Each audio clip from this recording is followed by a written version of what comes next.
Brimstone has just released full year numbers. Company CEO Mustaq Brey is with us in studio after giving his presentation downstairs here at the JSE. Yep. Nicely attended. I think you got a good lunch going on there. Yeah, thankfully, yeah. And still got people interested in Brimstone, you're right. Well, special dividend of 20 cents, final dividend of 30 cents. The special div is quite interesting. There's a story behind that. Yeah. You know, we're going to be 20 years old this year, Alec. You know, we've survived 20 years and it's been tough. And with two of our big financial transactions, you know, the Nedbank and Old Mutual coming to an end this year as well, we thought we owe it to our shareholders to give them a bit of a part of the upside which we've got in cash. How well have they done over those 20 years? Nedbank at the moment, if you look at our results in detail, we're in the money to the tune of 500 million rand after making provision for CGT of 70 odd million rand.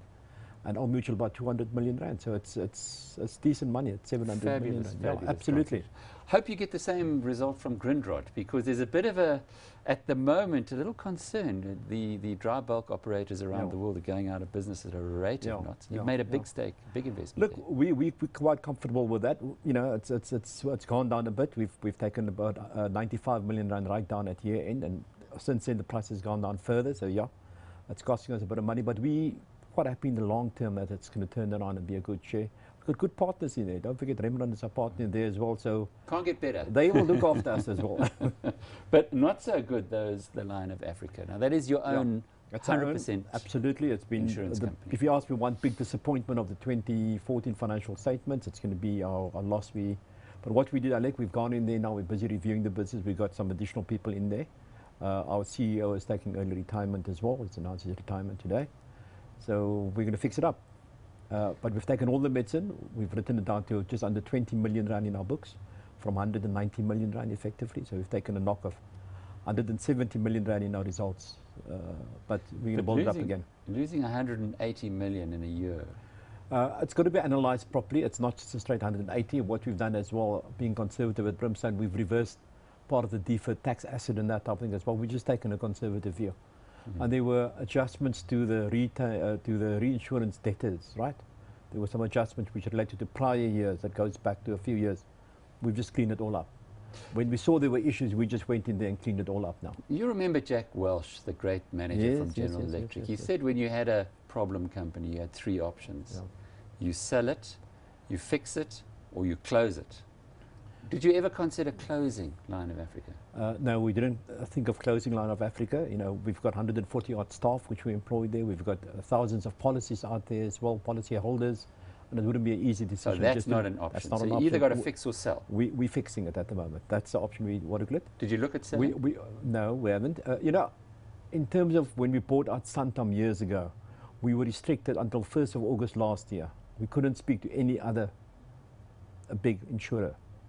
Right, that has now come and gone, and we've got options available to us, and we'll do the right thing. That's in the interest of our shareholders.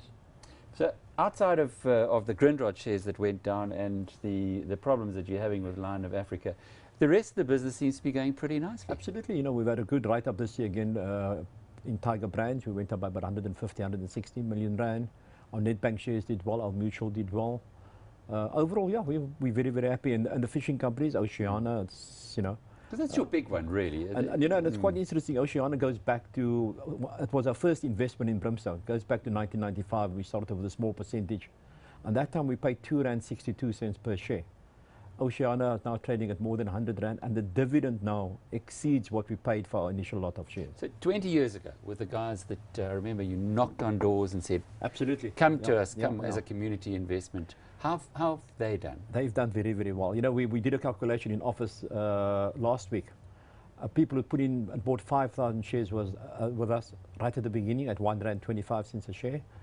They got back R1.50 in 1999 when we decapitalized the company after the market went down. That has now grown, and if they'd taken that money and bought more shares, taken all the dividend money and bought more shares, followed their rights of issue and bought more shares, and with the life health unbundling, that's now worth 1.4 million rand from 6,250 rand. So that's a decent return. Yeah. So who worries about these little missteps that you have along the way? Well, that's part of the fun, but it keeps us on our toes as well.